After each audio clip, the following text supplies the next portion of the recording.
প্ৰতিজন অসমীয়াৰ বাবে গৌৰৱৰ দিন। আমি সকলোৱে আজি ভাৰতবৰ্ষৰ বুকুত মহাবীৰ লাচিত বৰফুকনক শ্ৰদ্ধাৰে সোঁৱৰিছোঁ।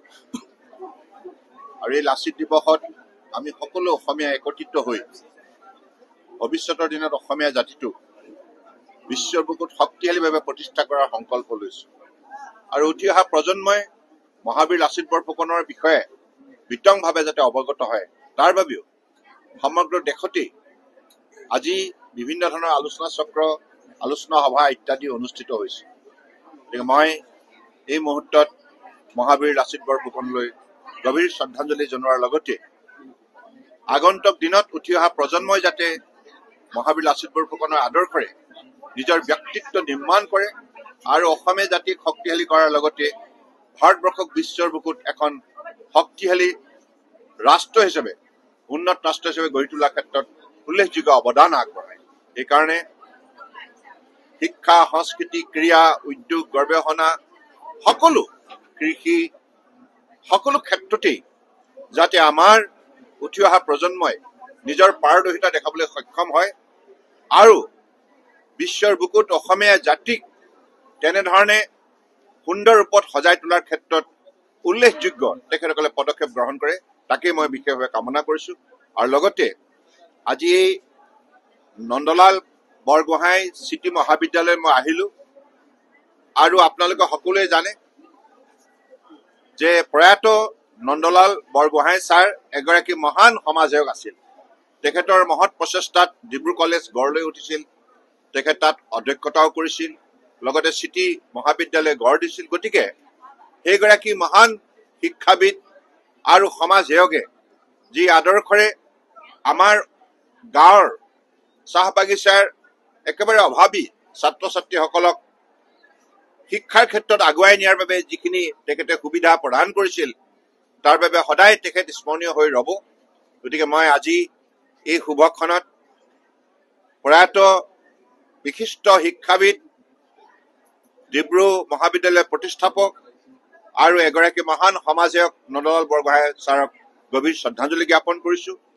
আৰু লগতে আজি তেখেতৰ সহধৰ্মিনী শ্ৰীমতী আমাৰ জ্যোতি বৰগোহাঁই ডাঙৰীয়ানী বিশিষ্ট সাহিত্যিক আৰু অধ্যাপিকা হিচাপে তেখেতে যেনেধৰণে জীৱনৰ বাটত উল্লেখযোগ্য শিক্ষা জগতত অৱদান আগবঢ়াইছে, তাৰ বাবে তেখেত সদায় ডিব্ৰুগড়ৰ এগৰাকী সন্মানিত ব্যক্তি হিচাপে, অসমৰ এগৰাকী সন্মানিত ব্যক্তি হিচাপে তেখেতে নিজৰ পৰিচয় বুটলিবলৈ সক্ষম হৈছে।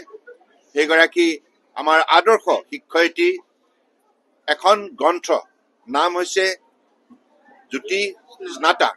জ্যোতি স্নাতা এই গ্ৰন্থখনি উন্মোচন কৰিবৰ বাবে বাইদেৱে মোক বিশেষভাৱে তেখেতে ক'লে যে সৰ্বানন্দ তুমি উন্মোচন কৰিব লাগিব মই লিখা গ্ৰন্থখনি। গতিকে আজি বাইদেউৰ প্ৰতি শ্ৰদ্ধা নিবেদন কৰিবৰ বাবে এই গ্ৰন্থখনি উন্মোচন কৰিবলৈ ইয়ালৈ আহিলোঁ। আৰু ইয়াত আহি দেখিলোঁ যে ডিব্ৰুগড় বিশ্ববিদ্যালয়ৰ পৰা আৰম্ভ কৰি বিভিন্ন মহাবিদ্যালয়ৰ বিভিন্ন শিক্ষানুষ্ঠানৰ পৰম শ্ৰদ্ধাৰ শিক্ষাবিদসকল, প্ৰাক্তন অধ্যক্ষসকল আৰু আমাৰ ইয়াতে বিশিষ্ট সমাজসেৱকসকল আৰু ছাত্ৰ ছাত্ৰীৰ যিটো উপস্থিতি, এই উপস্থিতি আজি এই অনুষ্ঠানটোৰ গৰিমা বৃদ্ধি কৰিলে। আৰু বাইদেৱে প্ৰস্তুত কৰি উলিওৱা গ্ৰন্থখনি আজি ৰাইজৰ সন্মুখত উন্মোচন কৰা হ'ল। আৰু মোৰ দৃঢ় বিশ্বাস জ্যোতি স্নাতাই এই গ্ৰন্থখনি সমাজক অধিক পোহৰ দিব, বৌদ্ধিক দিশত উঠি অহা প্ৰজন্মক শক্তি যোগান ধৰিব। মোৰ জীৱনৰ কাৰণে এইটো এটা অতি চিৰস্মৰণীয় দিন। কাৰণ বহুদিনৰ পৰাই মোৰ শুভাকাংক্ষীসকলে কৈ আছিল যে বাইদেউ আপোনাৰো অভিনন্দন গ্ৰন্থ এখন উলিয়াবলৈ দিহা কৰক।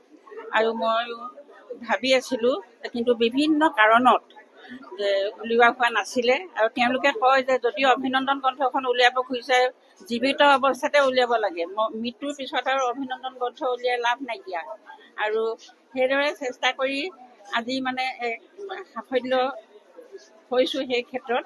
আৰু আজি এই গ্ৰন্থখনি উন্মোচন কৰাৰ বাবে কেন্দ্ৰীয় চৰকাৰৰ মন্ত্ৰী সন্মানীয় শ্ৰী সৰ্বানন্দ সোণোৱাল দেৱকে আদি কৰি যিসকল পৰম শ্ৰদ্ধা ব্যক্তি মোৰ উন্মোচনী অনুষ্ঠানত উপস্থিত থাকিলে সকলোকে মই হিয়া ভৰা আন্তৰিক শ্ৰদ্ধা জ্ঞাপন কৰিলোঁ।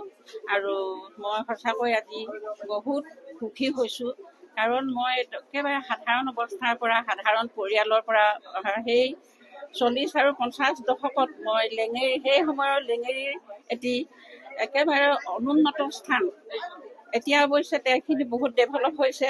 মই তাৰ পৰা ওলাই আহি কটন কলেজত পঢ়ি আৰু ডিব্ৰুগড়ৰ নিচিনা এখন চহৰত ইয়াতে প্ৰতিষ্ঠা বুলি নকওঁ, বা ইয়াতে থাকি পেলাই সুধী সমাজৰ আগত এখনি গ্ৰন্থ মই এনেধৰণে উন্মোচন কৰিব পাৰিম, সেয়া মোৰ বাবে অতি গৌৰৱৰ কথা।